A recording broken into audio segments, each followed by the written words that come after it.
A Bíblia traz no capítulo 13 de Levítico uma descrição detalhada do trato que eles israelitas deveriam ter para com a lepra.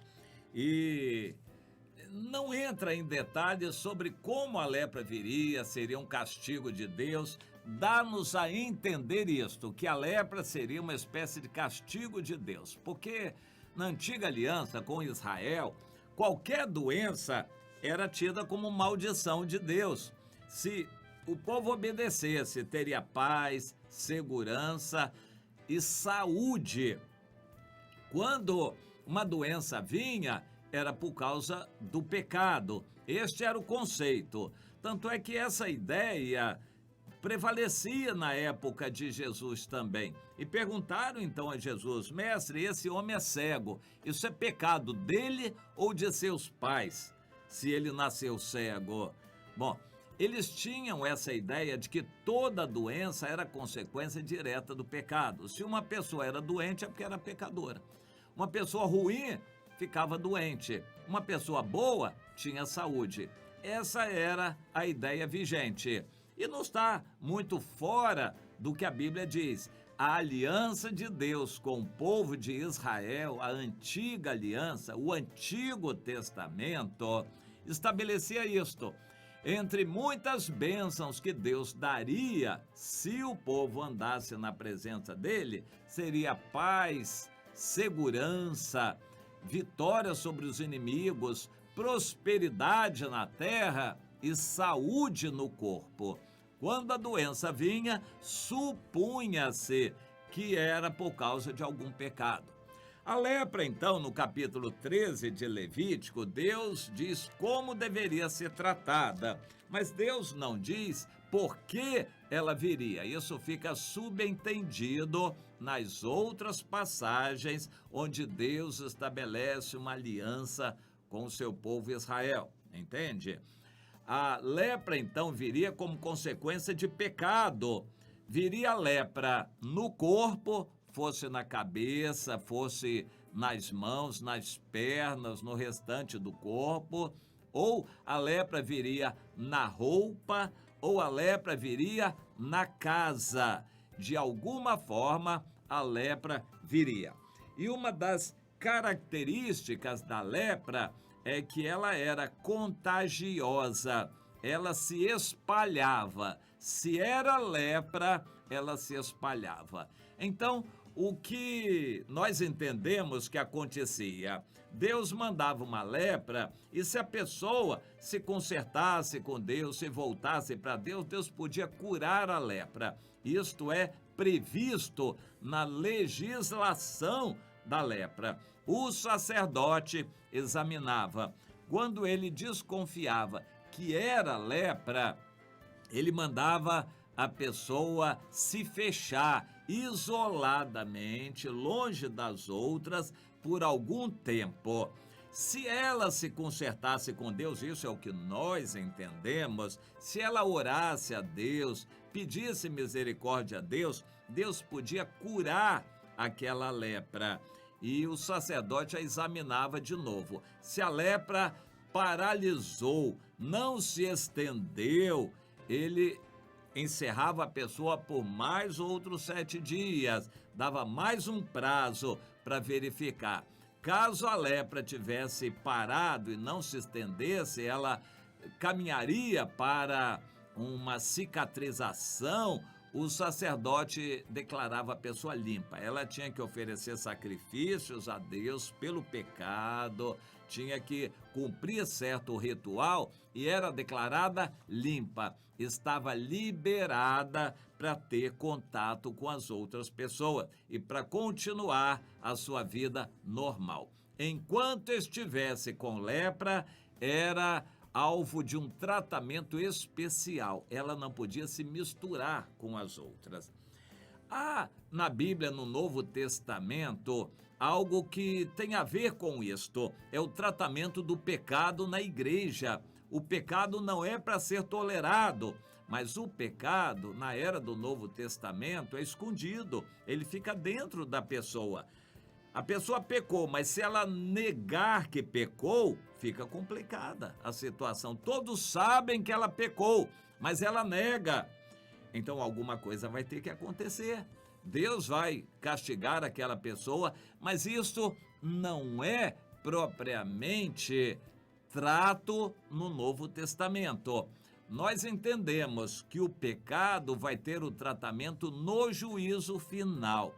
Porém, se a pessoa é crente fiel no Senhor, ou se ela é crente e quer ter a salvação, ela vai ter que tratar o pecado aqui na terra. Porque depois da morte não há tratamento de pecado. O pecado tem que ser tratado aqui. Como? O Espírito Santo vai convencer a pessoa de pecado. Se ela não se tocar com o Espírito Santo, porque o Espírito Santo já está meio apagado nela, ela já está com a vida tão carnalizada que o Espírito Santo não pode falar. Então Deus vai enviar uma pessoa com uma revelação. Minha irmã, Deus me revela que você está nessa situação. Bom, ela pode aceitar a palavra ou não. Se ela aceitar, pode se consertar. Se ela não aceitar, Deus vai ter que agir de outra maneira. Outras testemunhas vão testemunhar do pecado que ela cometeu. A igreja vai ter que dar uma disciplina, uma suspensão, vai ter que excluir aquela pessoa. Por fim, é a exclusão. A pessoa que está em pecado, é sabido, é conhecido, é público o pecado da pessoa e ela não quer se consertar, tem que ser tirada da comunhão com os outros para não se estender o pecado, para não contaminar os outros. Isto é o que tem que haver com cada pessoa na igreja. Cada pessoa tem que ser conhecida, cada pecado tem que ser tratado. Não pode ser tolerado o pecado na igreja. Alguém vai rir ouvindo uma palavra dessa, porque o que mais existe na igreja é pecado. Principalmente, as igrejas estão caminhando para a massificação.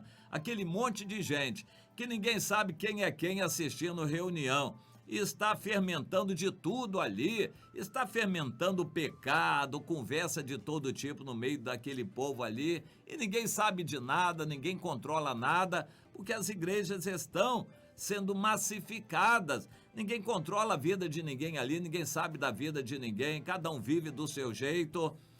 E o que Deus faz? Deus tenta disciplinar essa pessoa para ver se ela espontaneamente se arrepende. Se ela não se arrepender espontaneamente, não vai ter jeito numa igreja massificada. O pecado vai ficar fermentando. E é o que acontece hoje no Brasil. Esta situação que nós vemos nas igrejas do Brasil. Muito pecado, pecado escondido, pecado ofendendo a Deus e os líderes passando a mão na cabeça porque eles estão interessados na presença das pessoas e na oferta que eles trazem e vão passando a mão na cabeça. Enquanto vão pregando prosperidade, bênção, profetizando vitória, eles estão passando a mão na cabeça do pecado, da lepra, tolerando a lepra. E a lepra contagia. Ela vai passando de pessoa para pessoa. Hoje está uma mania em igrejas, principalmente de ênfase neopentecostal, de haver uma fermentação completa. Irmãos casam, descasam, gente que está no terceiro, quarto casamento e se junta e peca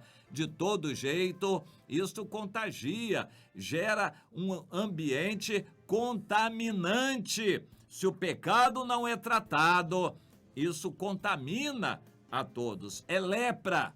A lepra precisava ser tratada em cada pessoa, senão ela se espalhava. Se fosse na veste, tinha que ser rasgado aquele pedaço da veste e a veste deixada ali, guardada, para depois ser examinada. Lepra na veste. Hoje que a gente mais vê é lepra na veste de crentes, crentes com roupas indecentes e lepra na veste, na vestimenta. Mas tem lepra também nas casas.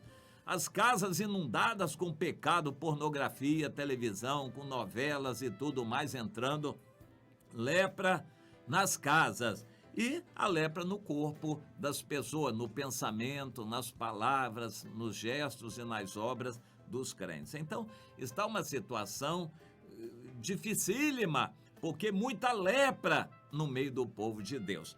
Enquanto estamos na era da graça, Jesus morreu pelos pecados e dando oportunidade às pessoas de se arrependerem.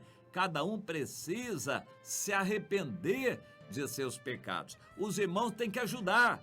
Para isto, Deus está despertando no meio do povo dele uma conscientização de células, a necessidade de nós vivermos junto com alguns irmãos, poucos em número, para que nós possamos ter comunhão entre esses irmãos e conhecer a vida uns dos outros, para não sermos cúmplices de pecados dos outros. Porque se a gente sabe que há um pecado que não foi tratado e a gente passa a mão na cabeça, a gente está sendo conivente com este pecado. Os líderes são responsáveis por verificar o estado espiritual da vida de cada crente sob a sua responsabilidade.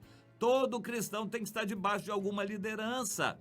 Não pode haver crentes avulsos na igreja. Cada cristão tem que estar debaixo de alguma liderança. E o líder vai ser responsável diante de Deus pela vida das pessoas que lhe foram confiadas. Tem que conhecer o estado delas. Se houver pecado conhecido, tem que ser tratado. O assunto vai ser trazido a público. A pessoa vai ter oportunidade de reconhecer, se arrepender e confessar o seu pecado. E os irmãos vão ter a obrigação diante de Deus de perdoar o pecado daquele irmão e a partir dali tratar como normal.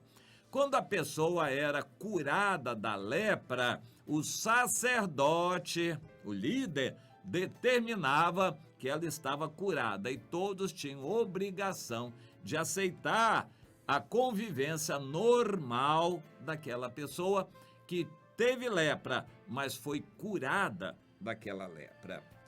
Eu quero ler aqui para você saber o quanto era horripilante a lepra naquele tempo, para a gente ter ideia, aos olhos de Deus, de como é horripilante o pecado em nossos dias também. No capítulo 13 de Levítico, versículo 44.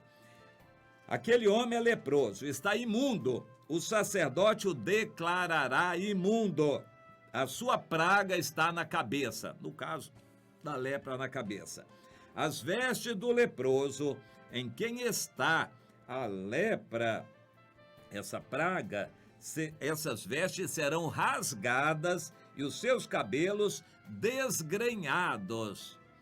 Cobrirá o bigode e sairá clamando para todo lado: imundo, imundo, imundo. Ou seja, eu sou imundo, não chegue perto de mim, não me toque. Será imundo durante os dias em que a praga estiver nele.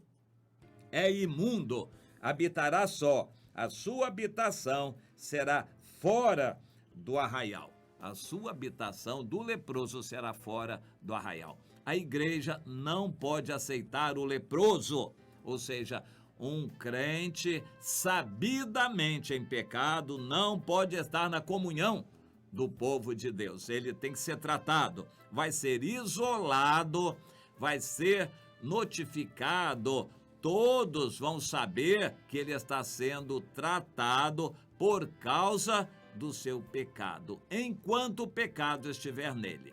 Supõe-se, sempre se supõe que a misericórdia de Deus é grande. Se houver um arrependimento verdadeiro e sincero, Deus vai perdoar o pecado dessa pessoa e os demais irmãos vão ter que tratar normalmente essa pessoa, não podem segregar mais. Se o pecado foi perdoado, se a lepra foi sarada, obrigação é de todos aceitar aquela pessoa como normal. Na igreja, desde que o pecado foi confessado, a pessoa foi perdoada por Deus, os outros têm que tratar aquela pessoa normalmente, com amor e na comunhão. Não tem que segregar mais a pessoa, porque ela já tratou. Agora, enquanto ela não se tratou, tem que ser notificada. O pecado tem que ser sabido, tem que ser confessado na igreja. Numa célula, um grupo pequeno, o líder vai ter que conhecer o estado de cada pessoa e saber da situação de cada uma.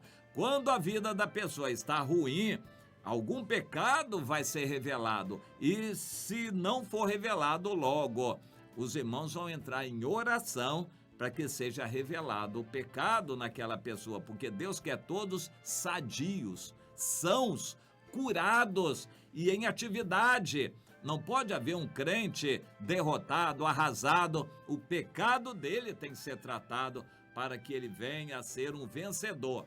Isso é tratado, digamos assim, na célula, com o líder daquela pessoa e entre aqueles que têm comunhão com ela.